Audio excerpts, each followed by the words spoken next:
इसमें 17 लाख रुपए मैंने आज से 3 साल पहले लगाए और इसमें ईयरली मुझे अब 7 लाख रुपए तीसरे साल से बचने शुरू हो गए हैं। तो किसी भी और आसपास कोई जो बिजनेस अपॉर्चुनिटी मेरे एरिया में है तो मुझे इसमें सबसे ज़्यादा प्रॉफिटेबल ये लगा। ये नहीं होता कि बकरी पालन है या कोई और बिजनेस है, पैसा किस बिजनेस से आ रहा है, इंसान यही देखता है कि उसमें इन्वेस्ट किया जाए। सर नमस्कार। नमस्कार जी। सर कैसे हैं? बहुत बढ़िया जी, थैंक यू जी सर, आपके फार्म पे आए बहुत धन्यवाद आपका। और सबसे पहले सर अपना परिचय दीजिए, फार्म का अपना क्या लोकेशन है वही बताइए। मेरा नाम उत्सव सियाक है जी। ये ढिंगावाली गांव है पंजाब में। मैं डबल MBA हूँ with dual specialisation in HR and marketing from Delhi IIPM institute. मैं 3 साल से गोट फार्मिंग कर रहा हूँ यहाँ पे। तो शुरुआत कैसे हुई सर, कैसे विचार आया आपको इसके बकरी पालन करने का, वो भी डबल MBA? तो गोट्स का ये था कि जब हम सोचते हैं कि हमारे पास मनी है एक सर्टेन अमाउंट और हम कहाँ इन्वेस्ट करें, तो अगर इस एरिया में यहाँ लैंड का प्राइस देखें तो 17 से 20 लाख का एक एकड़ आता है और उसमें अगर ईयरली इनकम देखें तो 50,000 से 60,000 रुपये ही एक फार्मर को बच पाते हैं। लेकिन वही अमाउंट मैंने सोचा कि और कहाँ इन्वेस्ट किया जाए, तो ये एक मेरे पास अपॉर्चुनिटी मिली मुझे बिज़नेस की।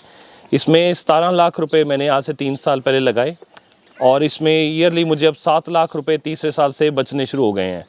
तो किसी भी और आसपास कोई जो बिजनेस अपॉर्चुनिटी मेरे एरिया में है तो मुझे इसमें सबसे ज़्यादा प्रॉफिटेबल ये लगा। ROI जो है वो इसमें सबसे ज़्यादा है इस बिज़नेस। तो सर लगा नहीं, मैं पढ़ा लिखा एक हूँ और शहर से, मैंने दिल्ली जैसे शहर से मैं पास आउट हूँ, तो गांव में आकर ही ये काम किया जाए तो लगा नहीं कैसे मन में कुछ और करा जाए। जिस तरह का अब सिनेरियो है, बहुत ज़्यादा ओवर पॉपुलेटेड सिटीज़ हो चुकी हैं। मुझे सिटी में रहना बिल्कुल ही अच्छा नहीं लगता और यहाँ की लाइफ कितनी अच्छी आप देखिए। कम से कम 100 ट्रीज़ है मेरे घर पे और ये लाइफ, मतलब ये नहीं होता कि बकरी पालन है या कोई और बिजनेस है, पैसा किस बिजनेस से आ रहा है, इंसान यही देखता है कि उसमें इन्वेस्ट किया जाए। तो इसलिए मैंने ये बिजनेस चुना। तो अगर ब्रीड की बात करें, कौन सी ब्रीड है सर? मेरे पास सर अफ्रीकन बोयर ब्रीड है ये। हाँ जी। और ख़ास बात क्या होती है सर इसकी?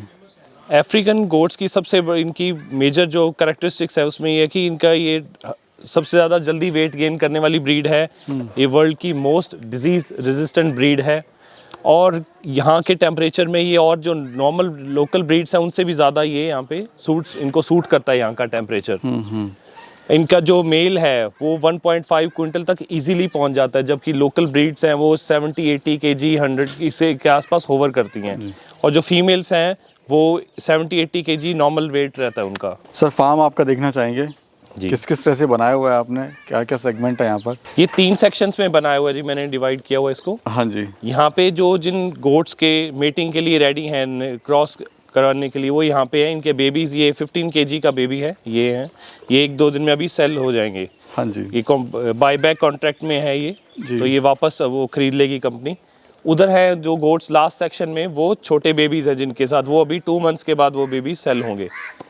और बीच में जो स्पेशल केयर के लिए गोट्स रखी हुई हैं उनके लिए एक सेक्शन बनाया हुआ है, जिस गोट्स की, जैसे जो गोट्स दूसरी गोट से डोमिनेट होती हैं, दबती हैं, थोड़ा कम खाती हैं, तो उनको अलग 1-2-3 गोट को अलग सेक्शन में रखा हुआ है। मतलब जैसा जिसको कंफर्टेबल लग रहा है उसके हिसाब से आपने इसको डिवाइड किया हुआ है। जी जी जी बिल्कुल। सर कोई भी काम आदमी करता है, शुरुआत में समस्या आनी एक लाजमी होता है, ज़रूर समस्या आती है बिजनेस में, तो क्या आपको इसमें चुनौतियाँ आई स्टार्टिंग में? मेरे को शुरू में यही चुनौतियाँ आई कि एक जो लिटरेचर पढ़ा आया उसके अकॉर्डिंग मैंने ओवर केयर की, इनकी ज़्यादा खिलाने की कोशिश की कि मुझे लगा कि एनिमल्स थोड़े हेल्दी दिखें। लेकिन अब मुझे समझ आया कि इनको कम खिलाना चाहिए, उनका हार्मोनल इम्बैलेंस नहीं ख़राब होता, ऑप्टिमम डाइट देनी चाहिए इनको, तो उससे हार्मोनल बैलेंस सही रहता है, तो एनिमल बिल्कुल हैप्पी। और जो बेबी का जो इनके होते हैं किड्स, उनका वेट भी जल्दी प्रॉपर गेन होता रहता है। सर आप तो इसको 2 साल से सफलतापूर्वक कर रहे हैं, लेकिन कुछ लोग जो है फार्म जल्दी बंद कर देते हैं, वो सफल नहीं हो पाते हैं। रीज़न क्या रहता है सर, आप सफल हैं और वो लोग सफलता नहीं हासिल कर पाते?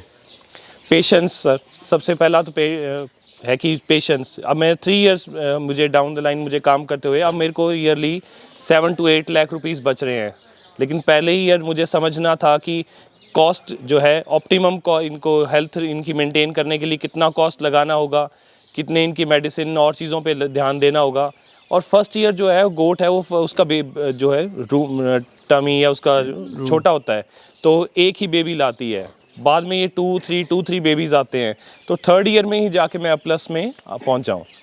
तो अब मेरे को 7-8 लाख रुपीज़ पर ईयर इनके बच रहे हैं, तो थोड़ा सा पेशेंस इसमें बहुत ज़रूरी है। जो मार्केटिंग का आपने फंडा बताया सर, वो थोड़ा प्लीज़ बताइए, है क्या वो? आप कोई इशू नहीं है आपको मार्केटिंग का? लोग बड़ी समस्या आती है मार्केटिंग की, कहाँ सेल करेंगे? जी, ये बाई बैक कॉन्ट्रैक्ट का जो भूपेंद्र जी बराड़ ने एक बिज़नेस मॉडल बनाया है कि आप एनिमल को एक सर्टेन प्राइस पे ख़रीदिए। जो ये गोट्स हैं जिनके अगर बात करें तो 45,000 रुपीज़ पर गोट हमने उनसे ख़रीदी और 12,000 रुपीज़ में वो बाई बैक कर रहे हैं और 3.5 ईयर्स का कॉन्ट्रैक्ट है। तो ये इसलिए 3.5 ईयर्स में इतना फ़ायदेमंद है ये कि इतना इसमें एक जो बायर है या जो बिज़नेस कर रहा है इस गोट्स का, उसको एक स्पैन मिल जाता है अपने मार्केटिंग जो है वो एरिया डेवलप करने में, सीखने में और उसको बिज़नेस अपॉर्चुनिटीज़ ढूंढने का एक 3.5 साल में एक अच्छा खासा टाइम मिल जाता है। तो तब तक वो बाय बैक की एश्योरेंस रहती है उनकी तरफ से। ठीक है जी। फार्म का एरिया क्या है सर ये सर 100 बाई 60 है। हाँ।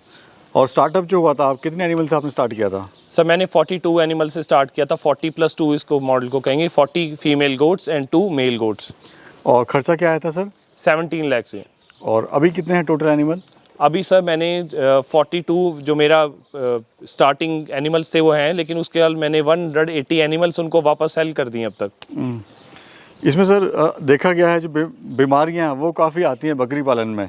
जी। बकरियां मर जाती हैं, सर्दी में उनको PPR वगैरह की बीमारी हो जाती है। तो आपको ऐसी इसमें कोई समस्या आ रही है? आप ये जो आपने स्पेशल कोई ब्रीड है ये? जी जी जी। आप अगर कंपैरेटिव और जो एनिमल बिजनेसेस हैं उनसे इनकी डिजीज़ कंपेयर करें फर्स्ट पॉइंट, तो आप देखिए अगर पिगरी में सबसे ज़्यादा डिजीज़ आते हैं और पूरा पिगरी का उसे एक बार सभी एनिमल्स किल करने पड़ते हैं।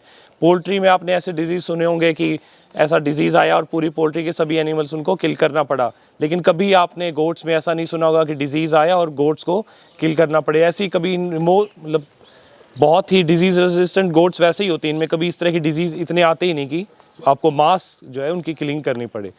मैस्टाइटिस है या छोटे मोटी प्रॉब्लम्स है वो आपको आपके लोकल मतलब आपके फार्म के हाइजीन पे डिपेंड करते हैं, वो थोड़ा बहुत कभी रहता है। और किस रेट की बिकती हैं सर ये, अगर प्राइस की बात करें तो? मटन जो है किस रेट का, या फिर आप लाइव जो दे रहे हैं वो किस रेट का दे रहे हैं मार्केट में? सर वैसे अभी मेरा कॉन्ट्रैक्ट के अंदर है ये एनिमल्स। ये मेरा 12,000 रुपीज़ का गोट है, ये मेल या फीमेल जो किड है वो सेल होता है। लेकिन आप वैसे बात करें इंडिया मार्ट पे आप कभी भी चेक कर सकते हैं, इनका मीट है इस बोयर ब्रीड का पर्टिकुलर, इनका मीट 3500 टू 4500 रुपीज़ पर केजी इनका मीट का प्राइस है। अगर खाने की बात करें तो सर क्या आप इनको दे रहे हैं खाने में? इनको सर मैं 4 तरह का नीरा जो मंथली सीजनली अवेलेबल रहता है, मूंग, ग्वार, चना, तो जो भी इस तरह का अवेलेबल रहता है वो इनको सीजनली देते हैं। इसके अलावा इनको 300 ग्राम पर एडल्ट एनिमल इनको फीड देते हैं। सर कोई अगर स्टार्ट करना चाहे बकरी पालन तो किस तरह से शुरुआत करे, कितनी बकरियों से शुरुआत करे और उससे क्या वो आमदनी ले सकता है? मेरी राय में एटलीस्ट 20 गोट्स से स्टार्ट करना चाहिए, ताकि जब आपको रिटर्न आए तो आपको एक वो सब्सटेंशियल अमाउंट लगे कि हाँ ये इससे रिटर्न आया है। क्योंकि आप जैसे एक छोटे से एरिया में सब्जी बोएंगे तो आप सिर्फ शायद खुद ही खा पाएँ, लेकिन आप उसमें 2 एकड़ या 4 एकड़ में से उसमें ग्रोइंग करें तो आपको काफ़ी ह्यूज अमाउंट ऑफ मनी आएगा। तो आपको लगेगा ये कि इंडस्ट्री बेस्ड वर्क है ये। जी। तो अभी कैसा आप महसूस कर रहे हैं सर, कैसा आपको लग रहा है अभी? अभी बहुत अच्छा लग रहा है। मैं अभी इसको बस 6 मंथ्स के बाद इनको डबल करूँगा और इसको एक इंडस्ट्रियल लेवल पे इसको बड़ा बिजनेस बनाऊँगा। बड़ा प्लान है आगे करने का। Thank you sir, thank you so much. Thank you.